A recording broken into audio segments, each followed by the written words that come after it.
वाचन ही म्हटलं ना विकासाची खूप चांगली संधी आहे. म्हणजे जी मुलं वाचत नाहीत ना ती एक मोठं संधीचं दार कुठेतरी बंद करतात की काय असं मला कधीतरी वाटतं. पालकांची तक्रार असते की मुलं वाचत नाही. काही वाचणारे पालक असतात त्यांची सुद्धा मुलं वाचत नाही, तर काही मुलं म्हणजे फारच वाचतात. पण एकंदरीतच ही जी तक्रार आहे ते काय करावं दोघांनी पण मिळून, मुलांनी पण आणि पालकांनी मिळून. मुलांना हवा असतो, पालकांचा सहवास हवा असतो, आजी आजोबांचा हवा असतो. तर त्यासाठी मुळात आई वडिलांनी पण आजी आजोबांनी पण मुलांसह वाचा, अगदी नियमितपणे वाचा. त्यातून मुलांना वाचनाची गोडी लागते. जसं म्हणतात की वाचनाच्या शाळेत अजून प्रवेशच केलेला नाहीये, तर त्या मुलांसाठी सुद्धा त्यांचं भावविश्व खूप छान फुलेल किंवा त्यांना गोडी लागेल अशी कोणकोणती पुस्तकं तुम्ही सांगाल? कारण यापूर्वी तुम्ही अशा पुस्तकांची यादी पण केलेली आहे. काय कमतरता राहतात न वाचल्यामुळे? समजा एखादा मुलगा हुशार आहे, खूप अभ्यासात आहे, छान हुकमपट्टी करतो किंवा अन्य काही त्याच्या लक्षात राहतं, तो छान मार्क मिळवतो, पण तो वाचत नाही, मग त्याच्यामध्ये कमतरता पण काहीतरी त्यामुळे नक्कीच असते. काय असतं ते? काय माहिती, आपण काही मुलांच्या बाबतीत बघतो बघा की ते अभ्यास म्हणजे केवळ पाठ्यपुस्तकाचा तो धडा किंवा ते प्रकरण ते मात्र अगदी खूप छान वाचतात, हुकमपट्टी करतात, परीक्षेत मार्क मिळवतात, पुढे जातात. पण अनेकदा ती मुलं आयुष्यात यशस्वी होतात का? स्क्रीनवर वाचायला हरकत नाही, फक्त ते स्क्रीनवर वाचताना इतर मोहाच्या क्षणांना आपल्याला बळी न पडता ते दूर करण्याची पण सोय आपण निर्माण करायला हवी. ती आहे, ती वापरायला हवी. नमस्कार, मी वयम मासिक रत्नक्रांती. सर्वप्रथम तुम्हा सर्वांना वाचन प्रेरणा दिनाच्या खूप खूप शुभेच्छा. खरं तर डॉक्टर अब्दुल कलाम यांचा जन्मदिवस हा वाचन प्रेरणा दिवस म्हणून आपण साजरा करतोय. मुळात वाचाल तर वाचाल, वाचनाने माणूस समृद्ध होतो, अशी अनेक वाक्य आपण लहानपणापासून ऐकत आलेलो असतो. आणि वाचनाचं महत्व काय आहे हे आपल्याला बरेचदा आपल्या शालेय वयात समजून सांगितलं जातं. पण आपण ते पुढे जाऊन किती कंटिन्यू करतो? खरंच आपण वाचतो का आणि किती वाचतो? आणि यासाठी आपल्याला खास दिवस साजरा करावा लागतोय, ही सुद्धा एक वेगळीच बाब आहे. तर आज आपण याच विषयावरती का वाचावं, वाचल्याने काय फायदे होतात, वाचनामुळे आपला विकास कसा होतो, या संदर्भात आपण आज वयमच्या संपादिका शुभदा चौकर यांच्याशी गप्पा मारणार आहोत. खरं तर शुभदा मॅडमना तुम्ही सगळेच जाणता. वयम हे मासिकही तुम्हाला माहिती आहे आणि हे मासिक आम्ही गेले 12 वर्ष प्रसिद्ध करत आहोत. यातही अनेक प्रकारचे लेख आम्ही वाचनाबद्दल यापूर्वी प्रसिद्ध केले आहेत. तर वाचनाने आपल्या व्यक्तिमत्वामध्ये सुद्धा काय बदल होतो या संदर्भात आज आपण सविस्तर गप्पा मारणार आहोत. नमस्कार शुभदा मॅडम. नमस्कार. आता सुरुवातीला मी तुम्हाला असं विचारेन की मुळात आपण का वाचावं? आता कसं आहे माहितीये का, वाचनातून आपल्याला खूप काही गोष्टी मिळतात. आपल्याला खूप अनुभव घ्यावेसे वाटत असतात जे आपण सगळेजण नाही घेऊ शकत. म्हणजे मला समजा अंतराळाबद्दल खूप रस आहे, पण मी अंतराळात जाईन का, जाण्याची शक्यता आहे का, तर नाहीये. मग अंतराळातल्या गोष्टी मला कशा कळतील? या सगळ्या गोष्टी मी जेव्हा वाचीन ना त्या प्रकारचं तेव्हाच कळेल.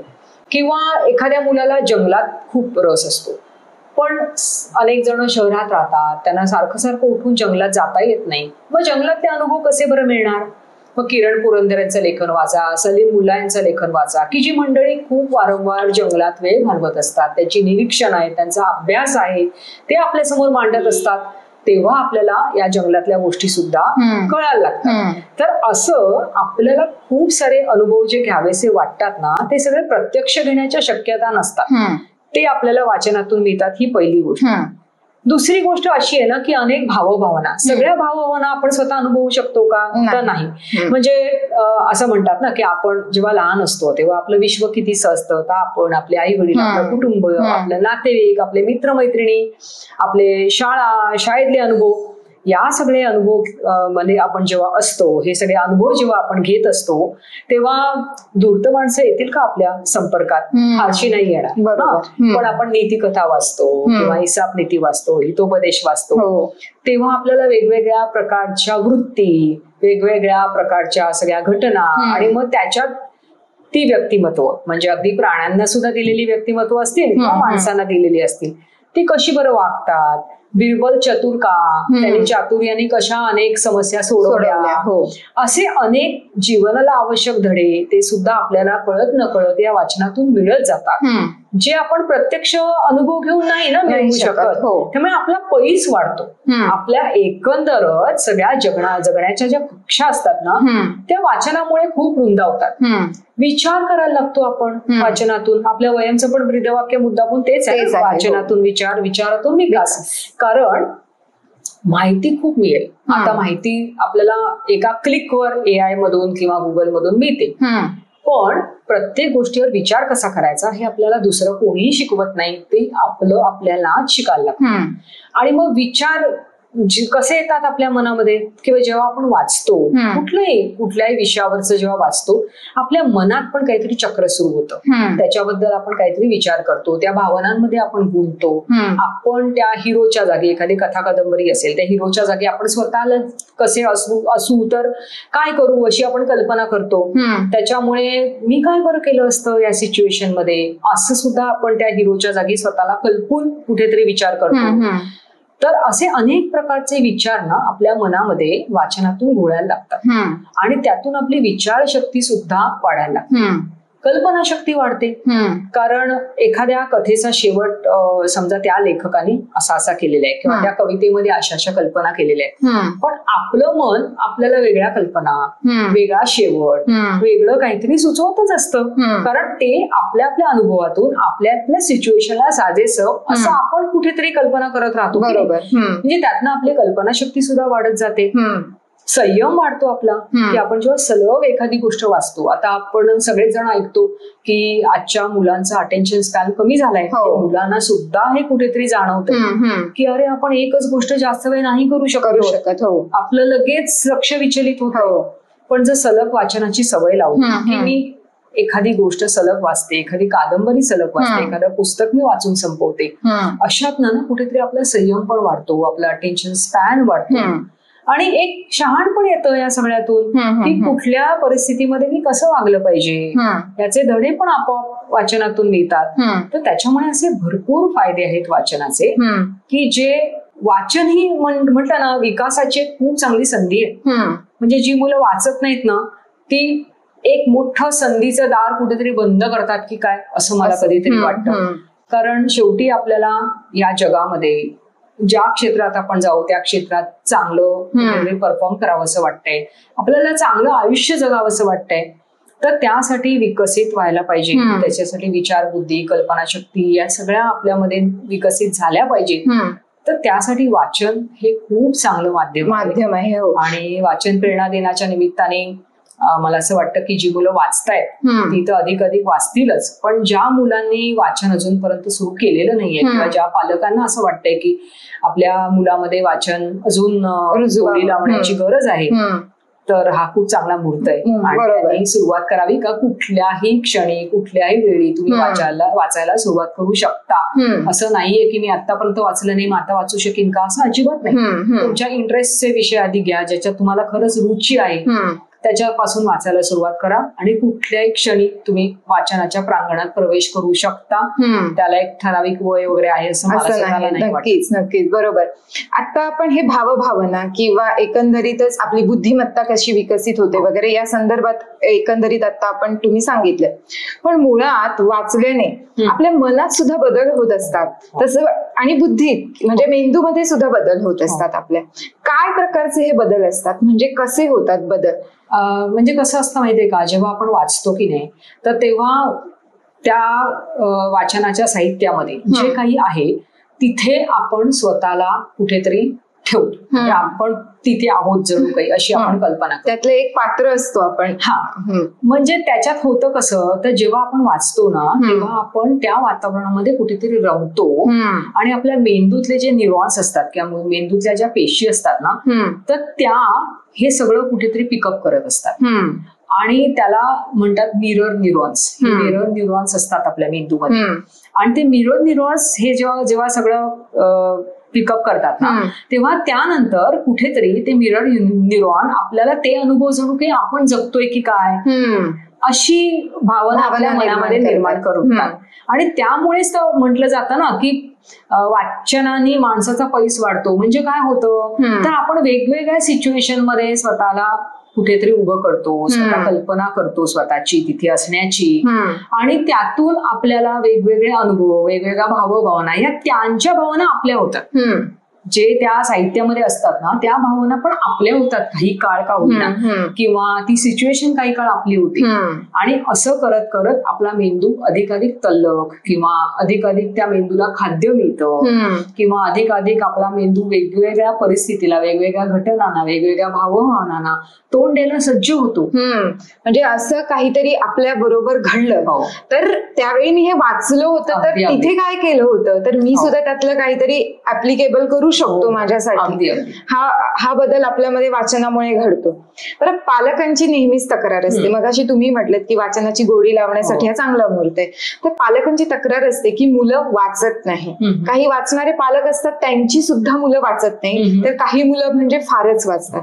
पण एकंदरीतच ही जी तक्रार आहे, तर काय करावं दोघांनी पण मिळून, मुलांनी पण आणि पालकांनी मिळून, कसं वाचनाची गोडी पालक लावू शकतील मुलांना? एक तर ना, पालकांनी मुलांबरोबर वाचलं पाहिजे. जो काही थोडा तरी वेळ उपलब्ध आहे तो. मला माहितीये की आजकालचे पालक बिझी असतात, पण जरी किती आपण बिझी असलो ना, दिवसातला एक थोडासा वेळ मुलांबरोबर वाचण्यासाठी काढा. आजी आजोबा घरी असतील, किंवा शेजार पाजारात कोणी चांगलं वाचणार असेल, त्यांचा पण सहवास मुलांना मिळू दे. वाचनासह, मी म्हणते वाचनासहचा सहवास मुलांना मिळू दे अशा व्यक्तींचा. म्हणजे काय होतं माहितीये, मुलं आणि पालक जेव्हा एकत्र वाचतात ना, एकतर मुलांना अशी एकत्रित कुठली तरी ऍक्टिव्हिटी हवी असते. त्यांना त्यांच्या घरात आजी आजोबांबरोबर, आई वडिलांबरोबर असं एकत्र काही करायला खूप आवडत असतं. कारण नाही तर मुलांना सहवास तरी कसा मिळणार पालकांचा. मुलांना हवा असतो, पालकांचा सहवास हवा असतो, आजी आजोबांचा हवा असतो. तर त्यासाठी मुळात आई वडिलांनी पण, आजी आजोबांनी पण मुलांसह वाचा, अगदी नियमितपणे वाचा. त्यातून मुलांना वाचनाची गोडी लागते. शाळेत पण जर शिक्षकांनी शाळेत मुलांना वाचून दाखवलं, अलीकडे काही शाळांमध्ये वाचनाचा तास असतो, काही शाळांमध्ये वाचनाचा म्हणून तास नसेल, पण कुठल्याही विषयात, म्हणजे भूगोलाची शिक्षिका असो, नाहीतर विज्ञानाची असो, किंवा इतिहासाची असो, किंवा भाषेची असो, शिक्षकांच्या हातात मुलांना काहीतरी वाचन साहित्य दिसलं पाहिजे, की जे मी आज शिकवणार आहे त्याच्याशी निगडीत काही ना काही संदर्भ वाचनाचा जर शिक्षकांच्या हातात दिसला, शिक्षकांनी तो मुलांना वाचून दाखवला, तर मुलांना पण अरे काय याच्यात मी अजून जाऊन डोकवलं पाहिजे असं वाटतं. ते शिक्षकांनी एक उतारा वाचून दाखवला, अनेकदा मुलं परत शिक्षकाकडे जाऊन किंवा लायब्ररीत जाऊन ते पुस्तक मिळवतात, ते वाचन साहित्य मिळवतात, त्यातनं ते वाचतात. तर असं जी मोठी माणसं आजूबाजूला आहेत ना, मला वाटतं मोठ्या माणसांची जबाबदारी आहे की आपल्या घरातल्या, आपल्या परिघातल्या मुलांना आपण शक्य तेवढं वाचतं करूया. हा भरपूर साहित्य उपलब्ध आहे, मासिकं आहेत, पुस्तकं आहेत, वृत्तपत्रांमध्ये काही ना काही येत असतं. तुम्ही वाचायला नाहीये असं मला वाटत नाही, ते आपण निवडून मुलांसमोर दिलं पाहिजे. आणि म्हणजे जे जे घडतं, आसपास घटना घडतायत, भरपूर वेगवेगळ्या घटना घडत असतात, तर त्या घटनांच्या अनुषंगाने वाचलं पाहिजे.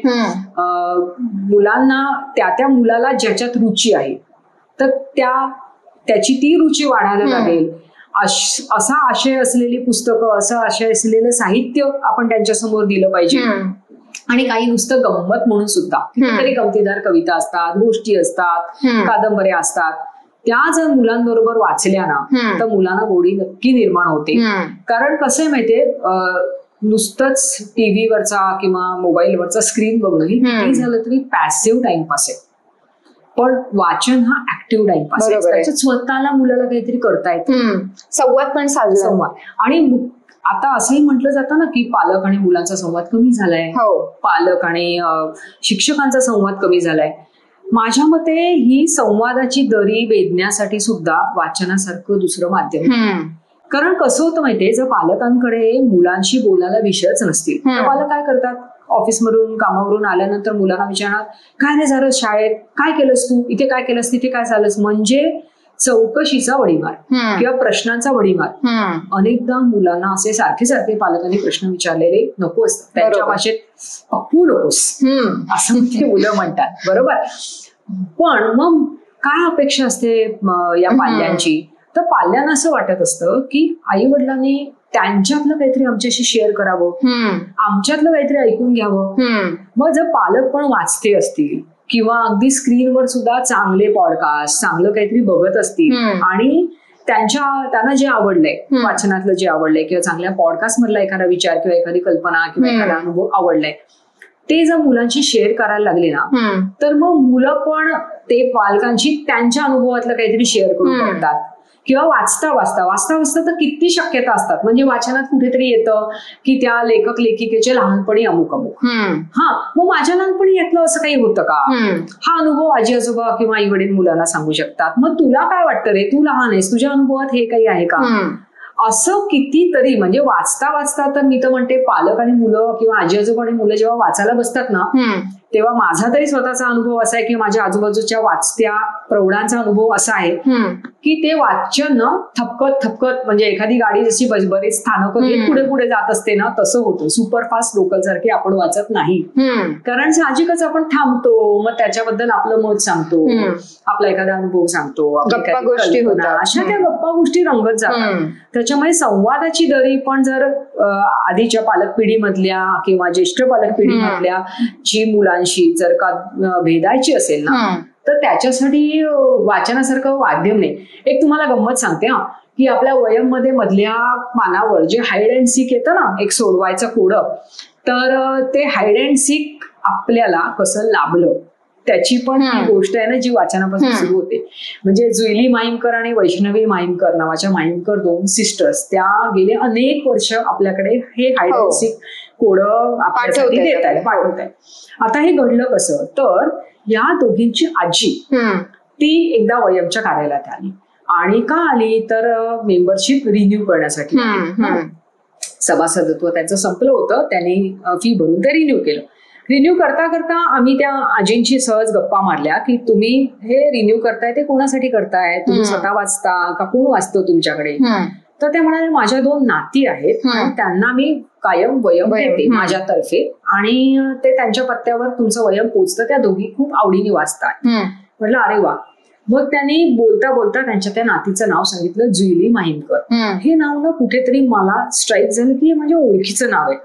म्हणून मी त्यांना विचारलं की ही तुमची नात काय करते हो, कारण मला असं वाटतंय की मुंबई मेट्रोचा जो लोगो आहे, आता मुंबई मेट्रोचा जो लोगो आपल्याला बघायला मिळतोय, तो लोगो डिझाईन करण्यासाठी जी स्पर्धा ठेवली होती, त्या स्पर्धेची विजेती जुईली माईमकर होती असं कुठेतरी मला वाचल्यासारखं वाटतंय. तर हीच का तुमची नात?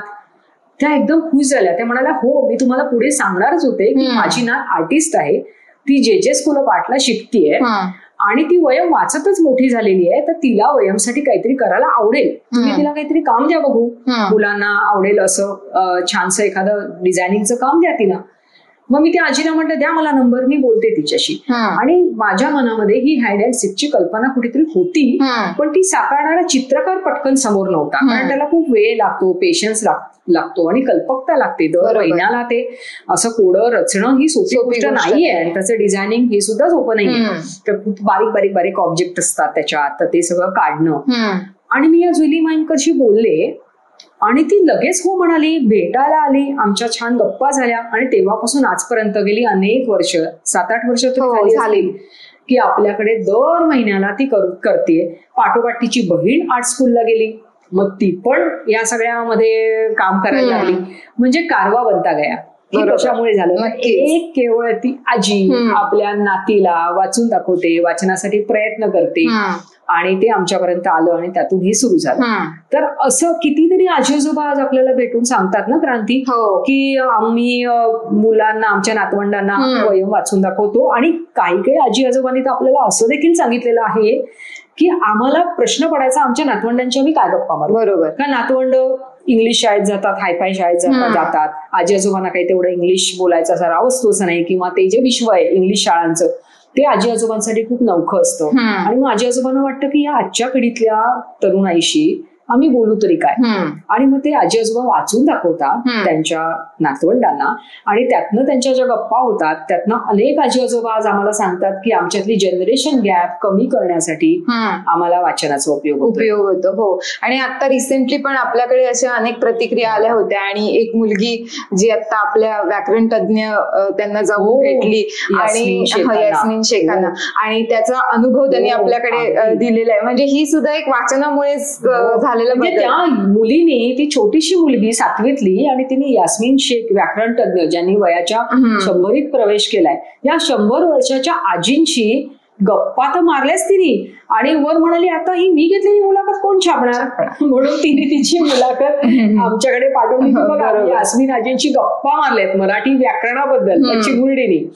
तर एकदा मूल वाचतं झालं ना की अशा खूप गोष्टी ते करू लागतात. नक्कीच. आणि काय वाचावं, म्हणजे का वाचावं झालं, पण मुळात काय वाचावं, कुठची पुस्तकं वाचावीत, याबद्दल पण आपल्याकडे बरीच हे असतं की मी हे वाचतोय ते वाचतोय, अशी वाचन करणारी मुलं शेअर करतात. पण ज्यांनी अजून जसं म्हणतात की वाचनाच्या शाळेत अजून प्रवेशच केलेला नाहीये, तर त्या मुलांसाठी सुद्धा त्यांचं भावविश्व खूप छान फुलेल किंवा त्यांना गोडी लागेल अशी कोणकोणती पुस्तकं तुम्ही सांगाल? कारण यापूर्वी तुम्ही अशा पुस्तकांची यादी पण केलेली आहे.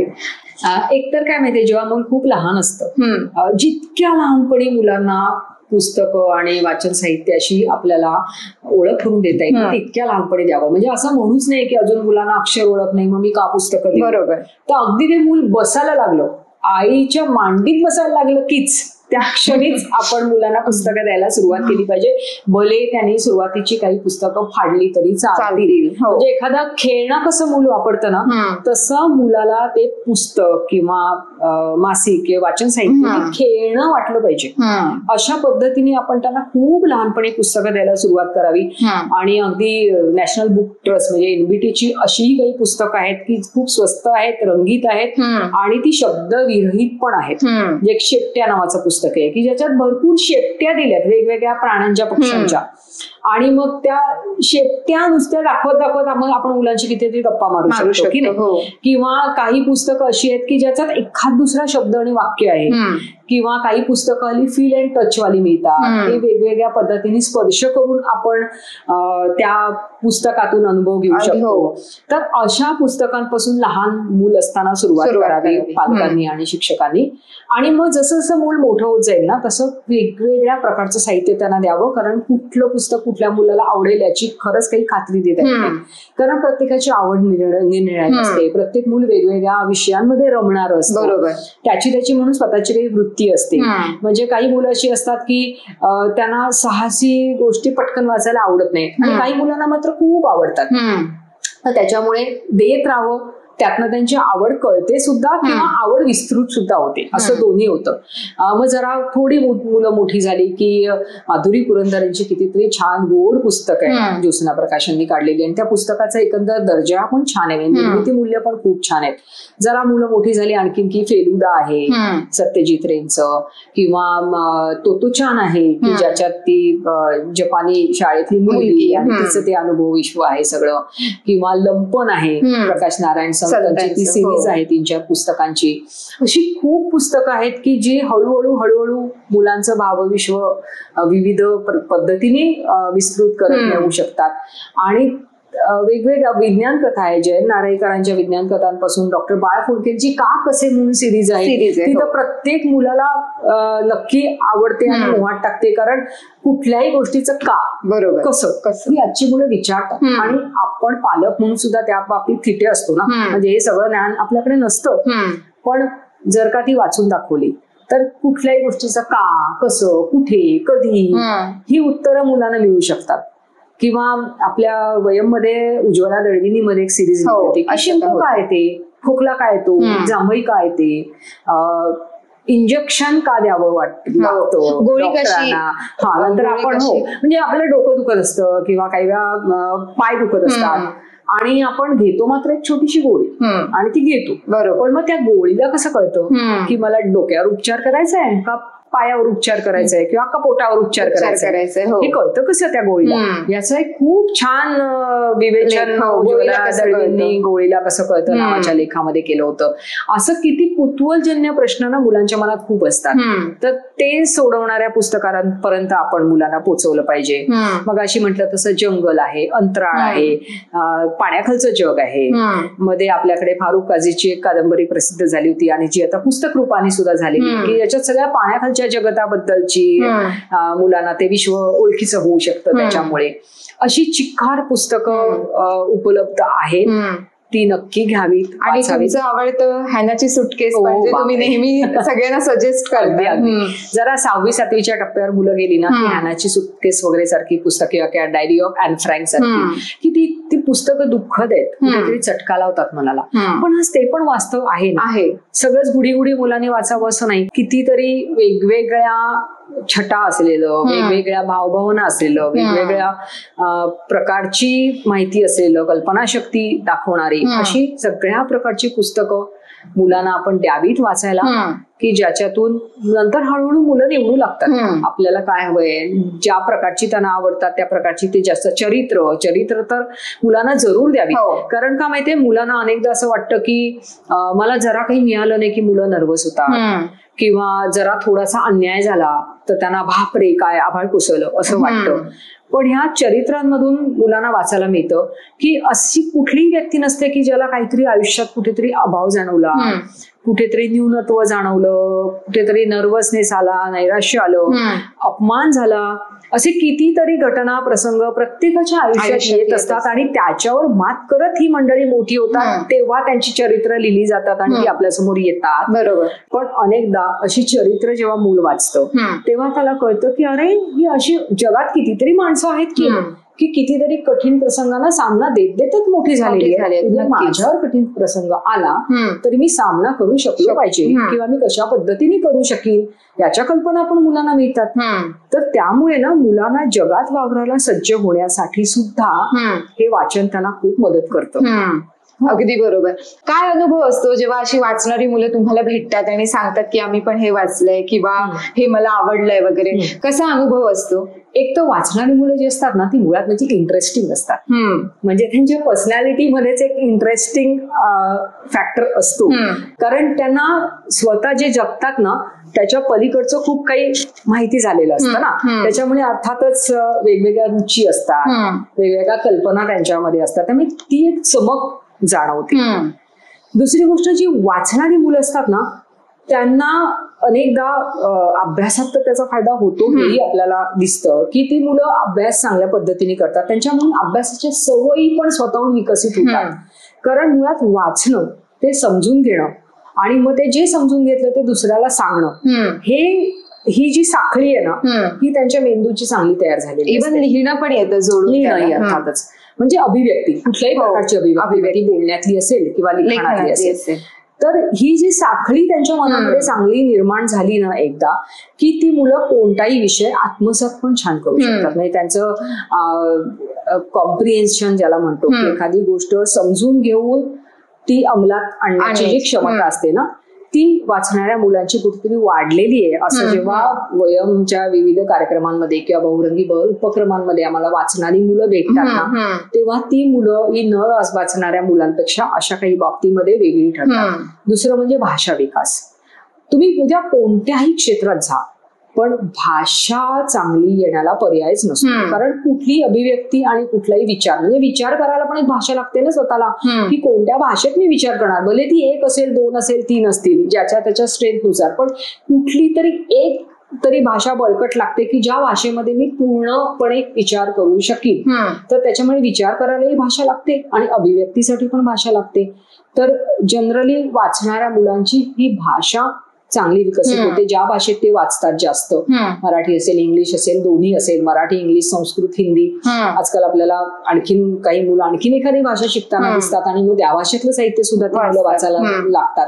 तर तात्पर्य ज्या ज्या भाषांमध्ये आपण वाचतो ना त्या भाषांमध्ये आपली अभिव्यक्ती पण एक चांगल्या पद्धतीने होते आणि तेही आम्हाला अशा वाचणाऱ्या मुलांमध्ये दिसतं. तिसरं म्हणजे मी म्हटलं तसं नातेबंध.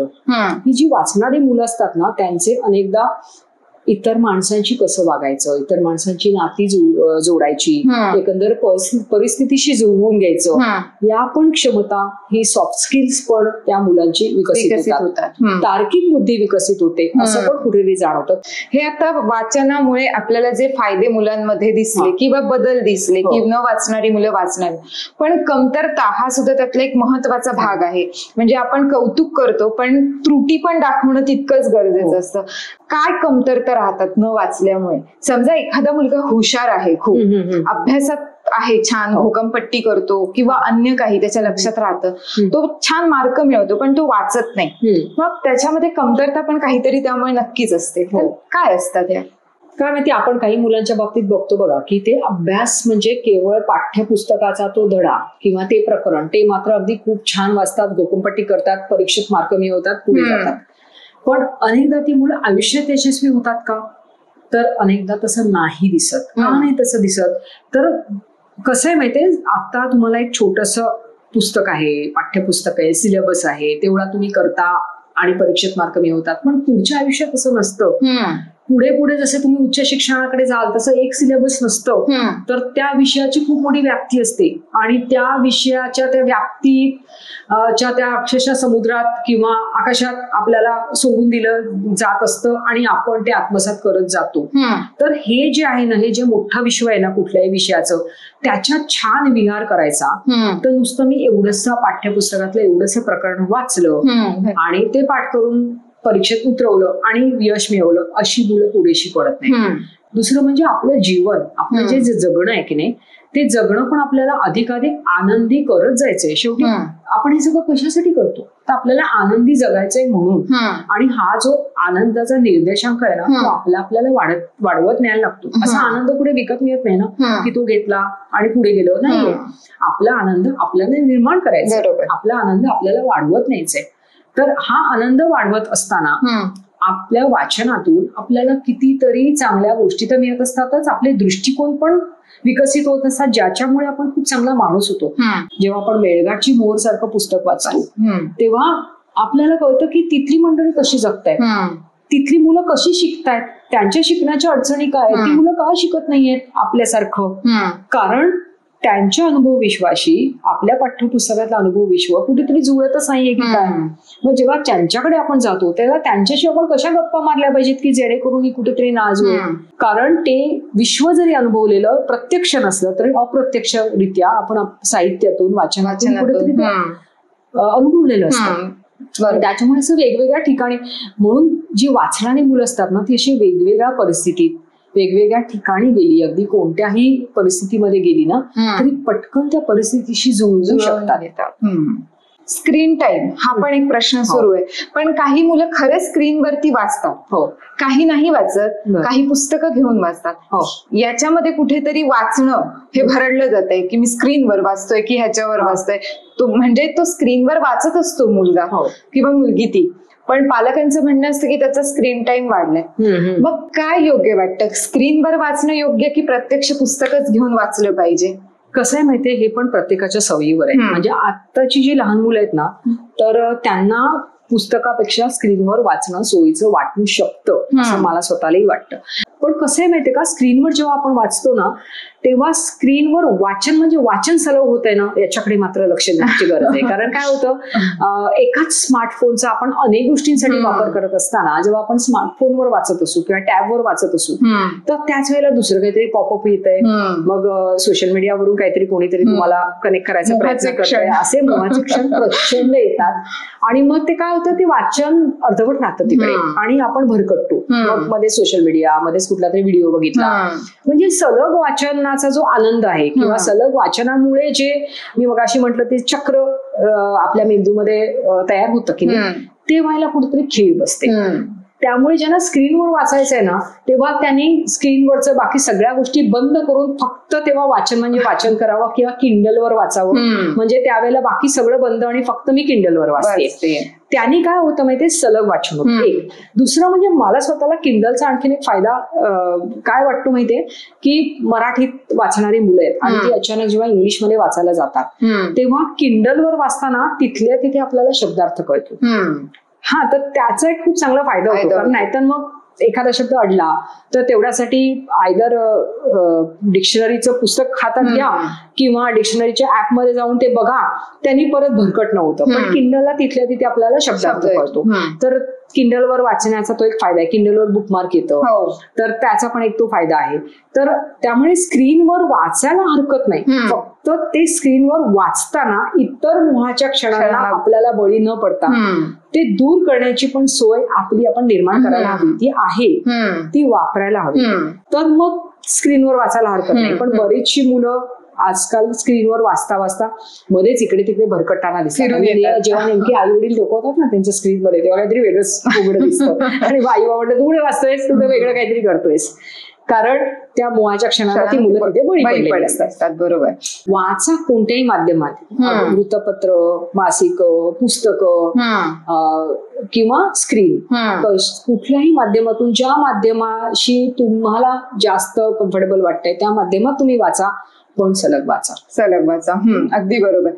आम्ही तुमच्याकडून मल्लिकाचे आणि तुमचे पण वाचनाशी रिलेटेड खूप किस्से ऐकले. म्हणजे मल्लिका तुमची मुलगी, आणि तिचं सुद्धा तुम्ही म्हणजे बालपण होतं ते वाचनाने पूर्ण समृद्ध केलेलं आहे आणि तीही अजूनही खूप छान वाचते. तर त्यातला एखादा काही छान असा किस्सा आठवतोय का की तुम्ही तिला असं वाचनाकडे वळवत होतात, किंवा तिने तुम्हाला कधीतरी अशी सरप्राईजली भेट दिली की आई मी हे पण वाचलंय वगैरे, असे काही तुमचे छान किस्से? त्यातला एखादा सांगू? खूपच आहेत. कारण का माहितीये का, मी मगाशी जे म्हटलं ना की मांडीत मूल असताना आईने वाचायला सुरुवात केली पाहिजे, तर मी तर म्हणते मांडीत काय, म्हणजे जेव्हा ती अगदी तानी होती तर इतक्या तानी असताना मी तिच्या बरोबर वाचत आले आणि त्याच्यामुळे ना ती खूप लवकर वाचायला लागली. म्हणजे तिची अक्षर ओळख आणि वाचन हे जवळजवळ एकाच वेळी सुरू झालं पाहिजे. तिला लिहिता येत नव्हतं पण तिला वाचता चांगलं येत होतं जेव्हा ती शिशु बालगटामध्ये होती तेव्हा. आणि नंतर हळूहळू म्हणजे मी काय करायला लागले की आधी मीच वाचून दाखवायचे जेव्हा तिला पूर्ण अक्षर ओळख नव्हती किंवा शब्द आणि वाक्य अख्खे वाचता येत नव्हते. पण जसं तिला वाक्याच्या वाक्य वाचता यायला लागली तेव्हा मग मलाही वेळ मर्यादित असायचा, मीही नोकरी करणारी होते, तर मग आम्ही ना अर्धवट वाचून दाखवायचो आणि मग ते पुस्तक तसंच सोडून द्यायचो. आणि मग परत मुद्दा पण खुचून विचारायचं नाही की वाचलंस का तू वगैरे, पण ते यायचं माझ्याकडे बरोबर की तू ते अर्ध वाचून निघून गेलीस, मग मी नंतर शाळेतून आल्यानंतर उरलेलं वाचलं. असं करत करत ती ते पुस्तकं वाचून संपवली. आणि एक असा किस्सा आहे की लेंबूड नावाचं माकडाचं पिल्लू असं एक कॅरेक्टर होतं एका पुस्तकामध्ये. इंग्लिश पुस्तक होतं ते, पण मग मी ते दोन्ही भाषात तिच्यासाठी वाचत होते. मध्येच इंग्लिश वाचून दाखवायचं, मध्येच त्याचा अनुवाद सांगायचा, अशा पद्धतीने ते पुस्तक मी वाचत होते. आणि एका क्षणी असं झालं की ती लेंबूडची आई माकडी त्या लेंबूडला म्हणजे त्या छोट्या तिच्या पिल्लाला या झाडावरून त्या झाडावर उडी मारायला शिकवत असते, असा तो प्रसंग होता. आणि ती त्याला शिकवतीये, त्याला धीर होत नाहीये त्या पिल्लाला, आणि म्हणून ते पिरू थबकतंय, उडी मारायचा असा प्रयत्न घेत आहे आणि थबकतंय. अशा त्या सिच्युएशन मध्ये हिच्या डोळ्यात घळाघळा पाणी. मला कळेना काय झालं. म्हटलं अगं काय झालं तुला, अचानक रडायला काय लहान झालीस, काही दुखतंय का, काही लागलंय का? नाही, मला खूप भीती वाटतेय की आता हा लेमूर बाळ खरंच उडी मारेल का. आणि आई बघतीयस ना, तिथे चित्र होतं, बघतीयस ना या दोन झाडांमध्ये केवढी मोठी दरी आहे, आणि मग ते पडलं तर काय होईल. मग त्याची आई तर दुसऱ्याच झाडावर उभी आहे, मग ती खाली का नाही उभी राहते, म्हणजे ती त्याला कॅच तरी करेल. म्हणजे इतकी ती त्या प्रसंगामध्ये गुंतली होती. मी म्हटलं थांब आपण पुढचं वाचूया, म्हणजे कळेल काय होतं ते. आणि मग नंतर खरोखरच त्या गोष्टीमध्ये ती माकडी त्या माकडाला सांगते की तू खाली उभा राहा, आता आपला लेमूर उडी मारणार आहे. आणि मग ते सगळी घटना ती पूर्ण होते तेव्हा दृश्य. म्हणजे असे गुंततात किती मुलं, त्याचा अनुभव मी घेतला. तर असे तिचे माझे वाचनाचे खूपच अनुभव आहेत. आणि मला या निमित्ताने हे पण एक पालकांना सांगावं असं वाटेल, सगळ्याच पालकांना, की काय माहितीये आजच्या जगामध्ये ना आपलं जगणं आणि आपल्या मुलांचं जगणं याच्यामध्ये खूप तफावत आहे. एक तर आपल्या घरातली भाषा मराठी, बरीचशी मुलं इंग्लिश शाळेमध्ये जातात, त्यामुळे त्यांची व्यवहाराची आणि गप्पांची भाषा सुद्धा काही वेळा बदलती असते. कारण काही मुलांच्या शाळेमध्ये खूप इंग्लिशमध्ये सगळा व्यवहार चाललेला असतो, अन्य भाषिक मुलं असतात, ती हिंदीत पण बोलत असतात, तर त्याच्यामुळे एकतर भाषेतली तफावत आहे. दुसरी म्हणजे भावविश्वामधली तफावत तर खूप मोठी आहे पालक पिढीच्या आणि मुलांच्या पिढीच्या. कारण ही मुलं टेक्नॉलॉजी बरोबर घेऊन वाढतायत आणि त्यामुळे अनेकदा त्यांचं भावविश्व पण थोडं वेगळं होत आहे. तर अशामध्ये माहितीये का, आपल्या कुटुंबामध्ये पालक, मुलं, आजी आजोबा या कुटुंबात म्हणून काहीतरी साम्यस्थळं हवीत. जर ती साम्यस्थळं नसतील तर एक प्रकारची भावनिक दरी सुद्धा मुलांमध्ये आणि पालकांमध्ये निर्माण होऊ शकते. तर काहीतरी समथिंग इन कॉमन असं असेल ना तर तो फॅमिली बॉन्ड टिकणार आहे किंवा तो वाढत जाणार आहे. हे समथिंग इन कॉमन काय असू शकतं? पूर्वी कसं होतं माहितीये, एकच स्क्रीन घरात असायचा ना मोठा, तेव्हा जे काही स्क्रीनवर सुद्धा बघू ते कॉमन, सगळेजण मिळून सिनेमा बघतायत, सगळेजण मिळून एखादी मालिका बघतायत, असं होतं. आता प्रत्येकाचा टाइमपास प्रत्येकाच्या स्क्रीनवर आहे. म्हणजे करमणुकीमध्ये सुद्धा काही कॉमन नाहीये. हा, जगण्यामधले खूप एकमेकांच्या पेक्षा वेगवेगळ्या गोष्टी आहेत की माझं जगणं आणि माझ्या मुलाचं जगणं हे खूप वेगळं होत आहे, हे पण पालकांना जाणवतंय. मग जेवढ्या गोष्टी समथिंग इन कॉमन, काहीतरी एकत्र असं आपण निर्माण करू ना आपल्या आपल्या घरामध्ये. मग एकत्र कलाकुसर करा, एकत्र वाचा, एकत्र मिळून काहीतरी घराची सजावट करा, पाहुण्यांना सुद्धा एकत्र रिसीव्ह करा, जे कोण पाहुणे येतील त्यांच्याबरोबर एकत्र गप्पा मारा. असं जितकं जितकं तुम्ही अख्ख्या कुटुंबाने मिळून कॉमन करायच्या गोष्टी वाढवत जाल ना, तेवढं तुमचं फॅमिली बॉन्डिंग टिकणार आहे. नाहीतर पुढे जाऊन अनेकदा असं दिसतं की मुलांमध्ये आणि पालकांमध्ये खूपच मोठी दरी निर्माण झाली आणि ती बेदणं अवघड होऊन बसतं. तर त्याच्यात वाचन हा घटक खूप मोठा महत्वाचा आणि तुम्हाला उपकारक आहे की लहानपणापासून पालक मुलं एकत्र वाचत गेली ना तर त्या वाचनातल्या खूप कॉमन गोष्टी तयार होतील की जे मी वाचलंय तेच माझ्या मुलांनी वाचलंय. मग त्याच्याबद्दल बोलायला आपल्याला भरपूर विषय मिळतात. तर ते कनेक्टिंग डॉट्स आता आपल्याला करायला हवे घराघरांमध्ये. आणि म्हणून एकत्र करण्याच्या गोष्टींमध्ये खूप जेवढी जमेल तेवढी वाढ करत जाण्याची गोष्टी आहे. म्हणून तर मी अनेक पालकांना सांगते, अभ्यास पण तुम्ही मुलांचा घ्या, झटकन उठून ट्युशन क्लासला नका घालू. तुमच्या मुलांच्या अभ्यासाची जबाबदारी ज्या इयत्तांपर्यंत घेणं तुम्हाला शक्य आहे त्या इयत्तांपर्यंत जरूर घ्या. कारण त्या अभ्यास करून घेण्याच्या निमित्ताने तुम्ही मुलं पालक एकत्र राहा आणि इतरही अनुषंगिक गोष्टी सांगाल तुम्ही मुलांना. अभ्यासातलं तेवढंच सांगितलं चल उत्तर लिहिलं विषय संपला असं नाही व्हायला. तर त्याच्यामुळे एकत्र वाचनाचा आपल्या भावबंध चांगले निर्माण होण्यासाठी सुद्धा खूप फायदा असतो. हे मी स्वतःही अनुभवलंय आणि वाचणारे पालक मुलं ज्या घरांमध्ये त्यांचा तो अनुभव आहे, तर तो अनुभव अधिकाधिक घरांमध्ये असू दे असं मला वाटतं. वाचन प्रेरणा दिनानिमित्त आज आपण इथे गप्पा मारतोय ना, तर शाळा हा सुद्धा भाग महत्वाचा आहे वाचनाच्या बाबतीत. अनेक लायब्ररी असतात शाळांमध्ये. काही वेळा आपल्याला बघायला मिळतं की ती पुस्तकं मुलांपर्यंत पोहोचत नाहीत. काही शाळांमध्ये हा छान प्रयत्न केला जातो, जसं की आता आपल्या वयमच्या बाबतीतही आपल्याला खूप वेळा जाणवलं की तासाला सुद्धा वयम वाचून दाखवला जातो आपल्याला. तर शाळांनी सुद्धा ह्याच्याकडे लक्ष देणं गरजेचं आहे. तर असे जे शिक्षक असतात, जनरली मुलं सांगतात की आमच्या वाचनाचा तास किंवा कार्यानुभवाचा तास असतो तेव्हा तो विषय शिकवला जातो किंवा तो आम्हाला म्हणजे कार्यानुभव करायला दिला जात नाही किंवा वाचाय. अशा शिक्षकांना तुम्ही काय सांगाल? काय माहितीये, शिक्षकाचा शिकवण्याचा विषय कोणताही असो, त्याला जर का वाचन साहित्याशी जर जो शिक्षक जोडू शकला तर तो मुलांना खूप काही जास्तीचं देऊ शकतो. म्हणजे भूगोल शिकवताना नुसतं देशांच्या सीमा किंवा राष्ट्र राज्य ह्याच्या पुरता पाठ्यपुस्तकातल्या भूगोलापुरतं सीमित राहू नका. तर त्याबरोबरीने काय चाललंय आजूबाजूला ते पण जर का शिक्षक मुलांना सांगू लागले आणि ते आजूबाजूला काय चाललंय हे सांगण्यासाठी शिक्षकांनी वृत्तपत्र वाचली पाहिजेत, पुस्तकं वाचली पाहिजेत, ती वर्गात नेली पाहिजेत. म्हणजे आता बघा मध्यंतरी आपण बघितलं की रशिया युक्रेन युद्ध मोठ्या प्रमाणावर पेटलं होतं, त्याच्या बातम्या सतत येत होत्या.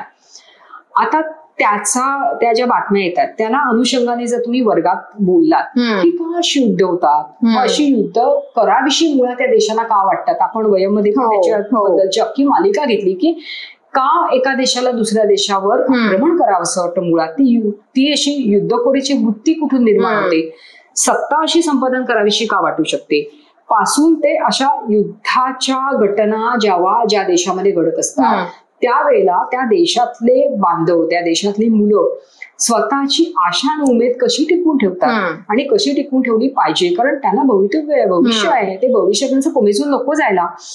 तर अशा काही गोष्टी ना अनेक पुस्तकांमध्ये ज्या दडलेल्या आहेत की आधीच्या युद्धांचे अनुभव, दुसऱ्या महायुद्धामध्ये पण मुलांचं, त्यातल्या लहान मुलांचं विश्व फुलवणाऱ्या काही शिक्षिका होत्या, त्यांनी काय केलं आणि त्याच्यामुळे त्या मुलांच्या मनात आशा आणि उमेद जागी राहिली.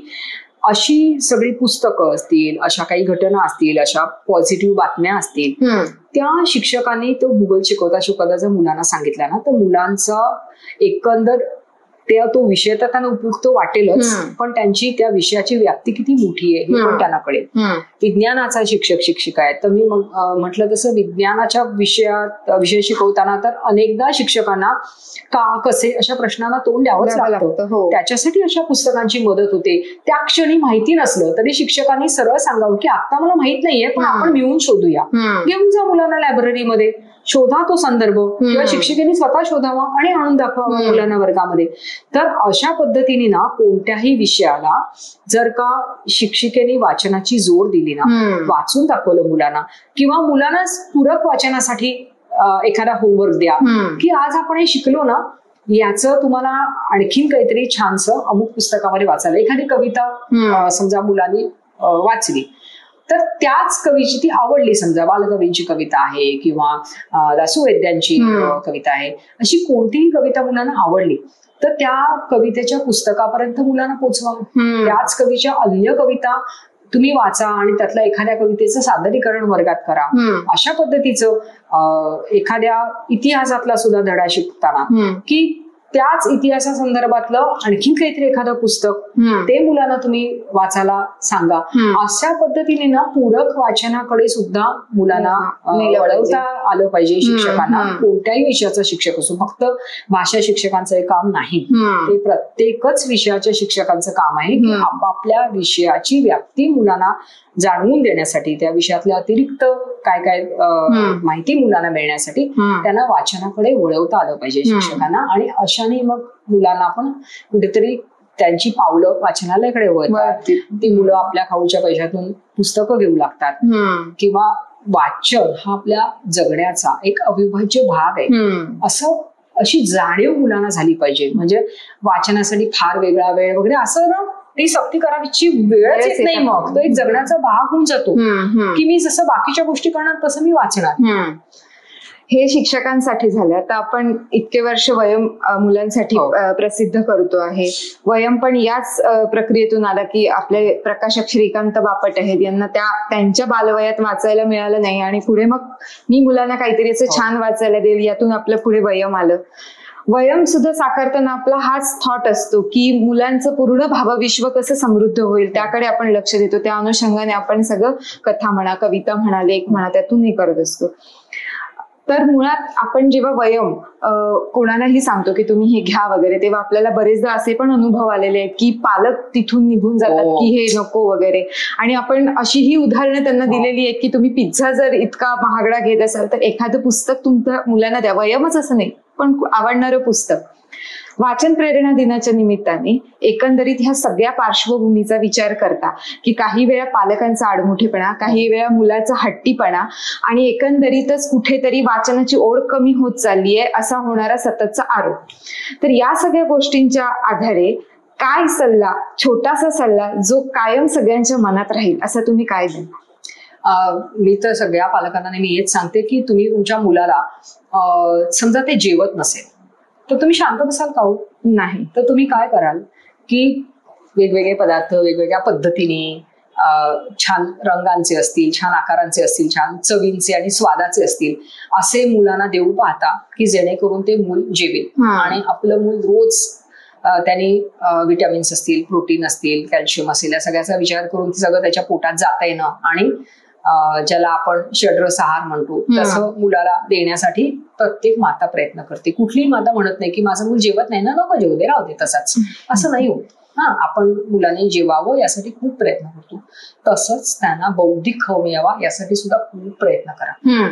बौद्धिक खाऊ मिळू दे. तुम्हाला जर तुमचं मूल खरंच हुशार, त्याच्या आयुष्यामध्ये आनंदी आणि यशस्वी व्हावं असं वाटत असेल ना तर बौद्धिक शिदोरी मुलांना द्यायलाच हवी. आणि ते प्रत्येक पालकाचं कामच आहे. बौद्धिक शिदोरी देण्याचं प्रत्येक शिक्षकाचं सुद्धा ते काम आहे. त्यामुळे बौद्धिक शिदोरी मुलांना द्या आणि जेणेकरून तुमचं मूल अशा कोणत्याही बौद्धिक उपासमारीची वेळ त्यांच्यावर येणार नाही याची तुम्ही काळजी घ्या.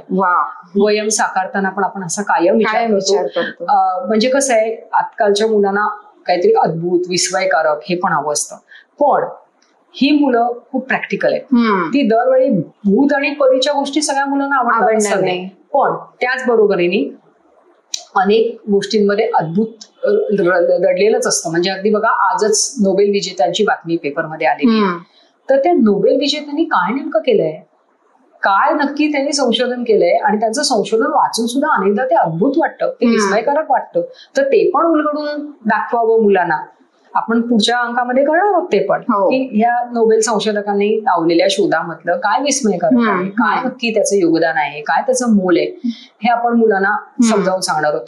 असं वेगवेगळं करण्याचा जो खटाटोप सुरू आहे ना, तो ह्याचसाठी आहे की मुलांना बुद्धीच्या, भावनांच्या, कल्पनांच्या, विचारांच्या ज्या ज्या म्हणून शक्यता आहेत, जे जे म्हणून पैलू आहेत, ते आपल्याला मुलांसमोर आणायचे. हा विचार करून आपण दर महिन्याला वयमचा अंक पेटत असतो. त्याच्यात विज्ञान असतं, मनोरंजन असतं, प्रवास असतो, वेगवेगळ्या भावभावना सांगणाऱ्या कथा असतात. म्हणजे आता मुलींच्या सुरक्षिततेचा प्रश्न किती जटिल झाला आपण बघितला अलीकडे. तर आपल्याला किती लहानपणापासून मुलींना काय मुलग्यांना सुद्धा, कारण हे प्रश्न अनेकदा मुलग्यांना सुद्धा सहन करायला लागलेले असतात, जे समोर आलेले नसतात. तर मुली काय किंवा मुलगी काय, लहान मुलांच्या सुरक्षिततेपासून ते सगळ्या मोठ्या मोठ्या संशोधनांपर्यंत या सगळ्या विषयांमध्ये ना मुलांची मानसिकता कशी तयार करायची, की मुलांना स्वतःची सुरक्षितता पण ओळखता आली पाहिजे. किंवा असुरक्षित जेव्हा वाटतं तेव्हा त्यांनी कशा पद्धतीने ते व्यक्त केलं पाहिजे, कोणाकडे ते व्यक्त केलं पाहिजे. मुळात ती असुरक्षिततेची जाणीव त्यांच्या मनामध्ये निर्माण झाली पाहिजे, त्यांना ती वेगळी भावना कळली पाहिजे, आणि ती व्यक्त करण्याचं सुद्धा कुठेतरी त्यांच्यामध्ये धैर्य आलं पाहिजे. ते कशा पद्धतीने व्यक्त करू ते पण त्यांना समजलं पाहिजे. तर त्याच्याशी निगडीत सुद्धा गोष्टी आपण घेतल्या ना, कारण कुठल्याही बाबतीमध्ये मुलांना आपल्याला सगळ्या पद्धतीने सक्षम करायचं, बौद्धिकदृष्ट्या, वैचारिकदृष्ट्या, भावनिकदृष्ट्या मुलांना आपल्याला सक्षम करायचंय, आणि तो हेतू आहे. आणि म्हणून बापट सर पण आपल्याला म्हणतात की नाही, उत्तमतेचा ध्यास धरा. जे जे उत्तम पद्धतीने आपल्याला मुलांना द्यायचंय, आणि म्हणून आपल्या वयमची मांडणी सजावट तू स्वतः करतेस. अच्युत पालव, निलेश जाधव, अदिती, जुईली असे कितीतरी चांगले चित्रकार आपल्या पाशी आहेत की जे खूप मेहनतीने विषय समजून घेऊन चित्र काढतात आणि मुलांसाठी पेश करतात. आपण कागद छान वापरतो, उत्तम छपाई करतो आणि अत्यंत देखणा असा ऐवज मुलांना देतो. का तर बापट सर म्हणतात त्याप्रमाणे उत्तम ते आपण मुलांना दिलं ना, तर मुलांना पण जे काम करू ते उत्तम करायची प्रेरणा मिळणार, आणि ती प्रेरणा आपल्याला द्यायची आहे मुलांना की उत्तम करा, जे कराल ते उत्तम करा. आणि ते आपण स्वतःलाही कायम सांगत असतो दर महिन्याला की उत्तम ते मुलांना द्यायचंय. बरोबर, नक्कीच. म्हणजे ह्या ज्या वाचन प्रेरणा दिनाच्या निमित्ताने एकंदरीत जे पालकांच्या मनात होतं किंवा काही नेहमी शंका असतात, काय देऊ मुलाला वाचायला, कशासाठी हे वाचन वगैरे असं आपल्याला विचारलं जातं, पण ह्याच्यावर अशी आपली खुली चर्चा कधीच झाली नव्हती. सो या निमित्ताने आपल्याला ती चर्चा करता आली, आणि आपण इथे छान, म्हणजे तुम्ही नेहमीप्रमाणे जसं आम्हाला मार्गदर्शन करता तसं ह्या मुलांना, पालकांना सुद्धा तुमच्या शैलीतनं एवढं छान म्हणजे त्यांना सांगितलं की अगदी आपलंसं करू. म्हणजे हा केवळ हे असं करा असं नाहीये, तर मी हे असं केलं तर तुम्ही सुद्धा हे करून बघा. हा जो काही म्हणजे बोलण्यामधलं जे एक हे होते, काय म्हणू आपण त्याला, की आपण समजून उमजून सगळं सांगितलं, तर खरंच खूप छान वाटलं. म्हणजे एकंदरीतच फ्रेश झाल्यासारखं वाटेल सगळ्यांना जेव्हा ही मुलाखत बघतील तेव्हा. सो तुम्हाला सुद्धा हा व्हिडिओ कसा वाटला हे आम्हाला युट्यूब वरती कमेंट करून कळवा. व्हिडिओ आवडला असेल तर लाईक करा, शेअर करा, आणि चॅनलला सबस्क्राईब केलं नसेल तर जरूर सबस्क्राईब करा, कारण आम्ही तुमच्यासाठी घेऊन येणार आहोत असेच काही इंटरेस्टिंग विषय.